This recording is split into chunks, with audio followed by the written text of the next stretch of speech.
Бисмиллахир-рахманир-рахим. Ассаламу алейкум ва рахматуллахи ва баракатуху. Мы чеченцы, поэтому по старшинству. Так, благодарю. Добрый день. Мы сегодня здесь перед Министерством иностранных дел Украины. И мы начали еще весной вести дипломатическую работу, предварительную работу, которая сегодня привела к тому, что нам назначена встреча с министром иностранных дел Украины.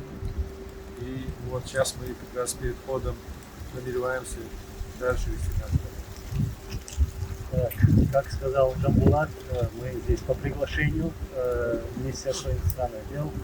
Сейчас собираемся зайти туда, в здание.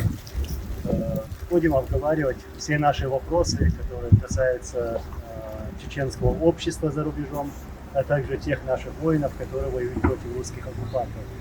Как известно, с 2014 года чеченцы воюют на всех фронтах. Есть также люди, которые буквально недавно примкнули к разным группам, батальонам, а также вооруженных сил Украины. В общем, будем обсуждать эти и другие вопросы, а потом отчитаемся за нашу работу и, иншаллах, это принесет пользу, верю в это. Назначен еще ряд других встреч, очень важных, на высоком уровне. В общем, ждите, будут новости.